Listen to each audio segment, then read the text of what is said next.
What do you got? What's your good? My good was the weekend that Athletes First had. Trace Armstrong's company. They negotiated deals for Jordan Love and Tua, contracts that both exceeded $200 million.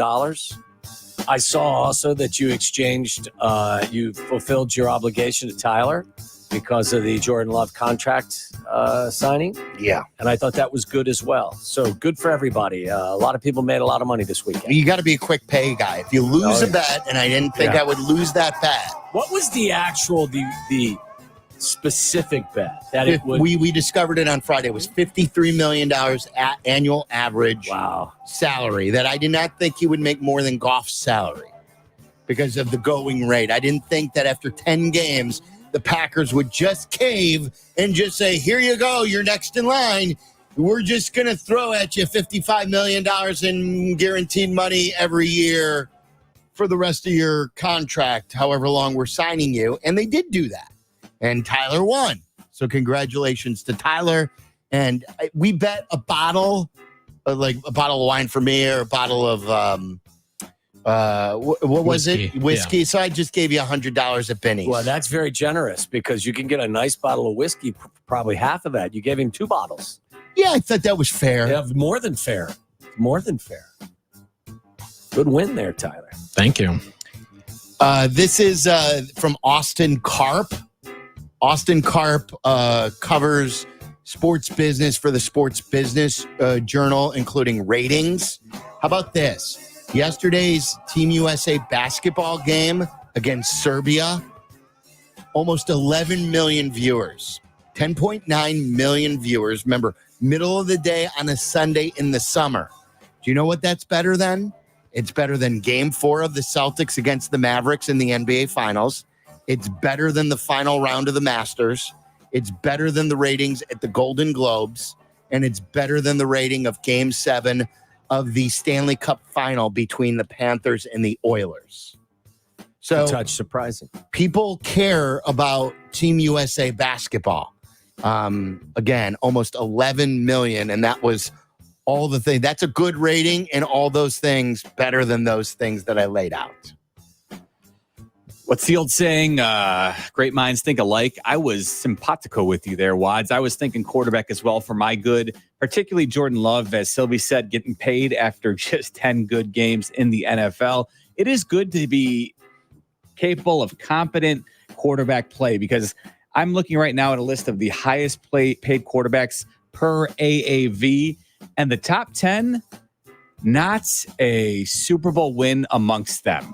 Now, granted, I know Tom Brady had a lot of them and Patrick Mahomes has a lot as well, but it is certainly interesting to me that the top 10 quarterbacks in football right now are not Super Bowl winners. It is quite interesting to me. So interesting times. I was looking this up earlier. Do you know how many starting quarterbacks in the NFL have won a Super Bowl? Mahomes, Aaron Rodgers, Matthew 2, Stafford, 3. That might be it. Russell Wilson. Russell Wilson. There you go. That's all of them.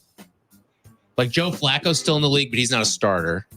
And I think there's one other guy like that too. Is Nick Foles still in the league? Who's that? Is Nick Foles still in the league? Not sure. I don't think so. know. And not one of them, like in Patrick Mahomes is the only one that's under like 36 years old, right? Right, yeah. So like think about the other 3 guys. They may not be starters in 3 years. Right. Maybe even 2 years. Look, I understand this, and Shay texted us when Carmen and I were talking about it on Friday, that people are so, it's a scarcity thing, that these quarterbacks are scarce, and they know that they have zero chance if they lose their guy of winning. It's no guarantee that they do win with the current one. Like they know with Tua, they're not sure if they can win one with him, but they know if they get rid of him, that the alternative is not winning. That still, to me, doesn't explain why you make him the top guy. Dude, that's the only thing I don't understand in the whole thing. Here's the other thing. The reason you could quote unquote win with Tua, and whatever win is 10, 11 games and get bounced in the first round of the playoffs. Okay, fine. But then you know what? You were paying Tua peanuts, and now you're going to have to pay Tua, Tyreek Hill, and Jalen Waddle. All of a sudden, you're going to have to make the choice, or you're not going to be able to surround them with any other talent They And already had to exactly dismantle their defense. Yes, that's a problem. So yeah, I'm with you, Silvy. Like, you shouldn't just be blindly paying guys who are competent at the quarterback position, because you know what? You're going to immediately regret it, like the Giants do with Daniel Jones. Right. Like I just would think there should be more of a middle class of quarterbacks where like $40 million to me is still a lot of money for a quarterback. And they simply go from making nothing to making close to the top salary in the NFL just because. And I think that's lazy. I think it's really weird how no NFL player has the power except for the quarterback who's a free agent. That's the only player in the NFL who has power. He has the most power, yes. Like if you're a defensive end and you're a free agent, you've got some power. Right, but you don't automatically become the top paid guy. Jalen Johnson didn't become the top paid corner. He didn't just automatically because he was up and he's closer to the top than some of these quarterbacks are. Yeah. There's nuance in these other negotiations. And with running backs, there's absolutely no nuance. They're just like, hell, you're not worth anything to us, even though we're going to give you the ball 25 times a game, running and throwing you the ball. It's definitely a herd mentality. It's so weird. I don't get it. All right, Tyler, did you go? My good from over the weekend. Do you guys remember the name Chase Budinger? Yes. Have you seen him on the beach volleyball courts for Team USA? I did because I'm all things Olympics. I think this is such a cool story how this guy was once upon a time just basically an NBA flameout, just a guy who could jump out of the gym. He participated in the NBA dunk contest once upon a time, but he started Arizona, then was drafted by Minnesota, didn't really make much in the league, and then all of a sudden just became this unreal beach volleyball player. And used to play on the Manhattan Beach and just some of the open runs out there. And now he's participating in the Olympics. It is a great story. Remake yourself into a world-class Olympic athlete. It's unbelievable. You know who was the opposite of that, don't you? Who's that? Was a world-class volleyball player, then became a championship basketball player. I do not know. Judd Bushler from the Chicago Bulls. Okay, yeah, that sounds familiar. Yeah. I thought you were going to say Wilt Chamberlain. Did Wilt play some volleyball? Pretty sure he dominated, but I don't know if he played at an Olympic level. I'm sure he played every sport. Hide the pickle. He was world champion. I don't think he was hiding the pickle at all. I think he was showing the pickle to everybody. And everybody wanted a taste. Ooh. That bad for us, Waddle? Waddle. That last Is that your line, dirty? I think my dirty could be your last line there. No, my dirty's actually. No, it's good. It's your bad. My bad, yeah. They lost to the Mariners yesterday. Sox have now lost 14 in a row twice. And I saw that stat. I think it was from Greenberg, wasn't it, John Greenberg, that said if you removed both 14-game losing streaks, the White Sox would still have the lowest win percentage in all of Major League Baseball. That's just horrible. It's unbelievable. Beyond bad. It's just, It's horrible. Horrible. So White Sox are my bad. I'm going to do the unthinkable. I am going to go to bat for LeBron James. My bad is all the people who continue to knock LeBron. I don't think that's unthinkable. I think that, what you're saying is very good. I never got this out on Friday, and I wanted to. I saw people were ripping him for being, first of all, the flag bearer for the United States, saying that it should have been someone else, someone who dedicates their life to the Olympics and not a basketball player. In past years, there have been basketball players who have carried the flag. This guy has gone Olympics after Olympics for the United States men's basketball team. He was part of the Redeem team. He was a very young player on some of the past Olympic teams. He's given up his summers. And LeBron James, even though the headlines in yesterday's game went to Kevin Durant came off the bench, 17 minutes, 23 points. He was unstoppable. He only missed one shot. He was so good. But in the third quarter, when again the United States distanced themselves from Serbia, it was LeBron. LeBron is really, he's terrific at 39 years old. You just can't believe how good he is at such an old age. And there's a lot of people who do go out there and want to rip him at every turn. Danny Zetterman. Yeah, and look, I've ripped him in the past for stuff that I feel like was fair stuff. This stuff ain't fair. I think what LeBron's doing for the country right now, as far as in a basketball player context, I'm not saying like a teacher or a fireman or anything like that, but as an Olympian and like he shouldn't be ripped at all. LeBron James was outstanding yesterday and has been great for the Olympics. So I don't understand the Olympic hate being thrown at LeBron James. That's bad in my estimation. My bad. The weekend for Reese McGuire. He had a rough one, and he's had some rough ones in the past. That, of course, is what Cal Quantrill was referring to when he was shouting at him from the mound as he walked off the other day on Friday, I believe it was, which then resulted in some spillovers the next day's game in which the Red Sox took offense and the Rockies were all going at it over defending Reese McGuire's honor. And then sure enough, yesterday, Reese McGuire was designated for assignment after the Red Sox acquired Danny Jansen in a trade, and so they no longer need Reese McGuire's services. So he hung out at a Target? Well, I mean, he may be now. He's got some extra time on his hands. He may just be hanging out in the parking lot, doing what he does. Was that outside of Target or outside the mall? I thought it was a Walmart. Walmart. I don't think it matters where it happened. Yeah, it's kind of. I think it's bad in all three of the venues we've no matter listed. where, yes. My bad from the weekend.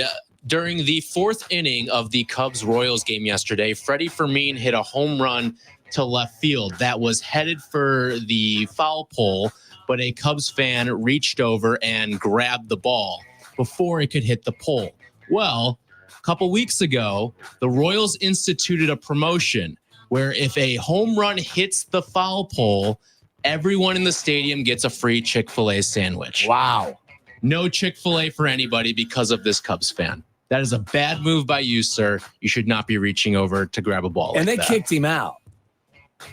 They kicked him out. It was still a home run, though? They reviewed it, and said it was it would've still a hit the home pole. run, yeah.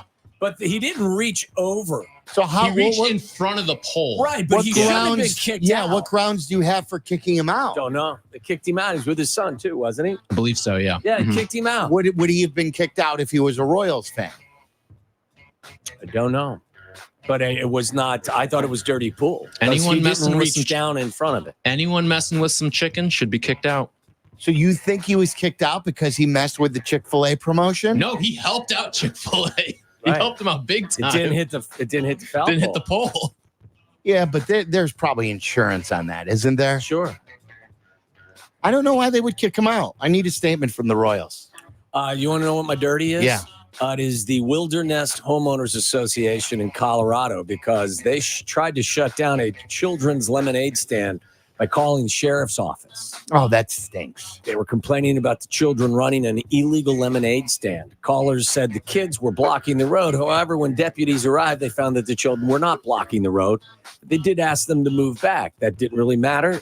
Things were not settled. The homeowners came out, began yelling at the children, claiming they were on private property. The deputies came back again, found no issue with the kids, and decided that this was a bogus call. These are just kids selling, like the homeowners Lemonade association. stand. Yes. Jeez, get a life. Yes. That's bad. That's That's bad. dirty. Yeah. That's dirty pool. That's Yeah. dirty pool. My dirty is Nate Davis missing more time at Bears camp. It's dirty because this offensive line needs to play together. They need chemistry. Kevin Jenkins, whoever the hell the center's going to be, Nate Davis. They need to play together. They need chemistry. They need to protect the quarterback. Whatever the reasons are, he's not available enough. And to have the offensive line in flux, to not know if the guy that you gave $10 million a year is going to be available, it stinks, and it's dirty for the second week of training camp going into a real game. He's got to get healthy. He's got to get more dependable. It's my dirty. My Meller? dirty, gentleman, backup quarterback Tyson Bagent. When he's getting ready for the regular season, he is doing some hardcore workouts. 1 mile burpee broad jump. Hour and 7 minutes. Let's go. 1 mile of burpee. I like broad his jumps. personality. Oh yeah. That's He's a little table slapping right yes, he's not worried about any backup quarterbacks because I was too busy grinding my absolute face off. you know it. Love that. Can anyone do that here at the station? 1 mile burpee broad jump. No chance. And it took him an hour and 7 minutes. there. No. So it's That's a a burpee and then a broad jump, a Yes. standing jump For a mile. For a mile long. I mean, someone could attempt it, but they might die in the process I'm not. of people who work here. I would Could like anyone to see here do a half mile? No. 1 mile burpee broad jump. Hour and 7 minutes. Let's go. It's awesome. My dirty from the weekend kind of goes hand in hand with what Meller and Waddle gave up there for their goods. But the 2020 NFL draft quarterback class has now been paid a combined $1.25 billion in new salary. Yeah, here, just take it. Joe Burrow, Tua, Justin Herbert, Jordan Love, and Jalen Hurts. We're not going to Listen, all negotiate you- with you. Yeah. This should be good for you. Like if Jordan Love takes a step back, they're tied to him now. Well, even if This he could is, be detrimental. even if he is pretty good, like they can't afford to buy other players. Yes, I think the more money they spend on the quarterback, the better. I didn't think they'd ever think that they would be in this position either. If Caleb Williams had the year this year that Jordan Love had last year and they were able to renegotiate, would you want the Bears to renegotiate? Well, the good news about that is they can't until 2 more years I know, go by. but if they could, would you be in favor of it? No, because they can't.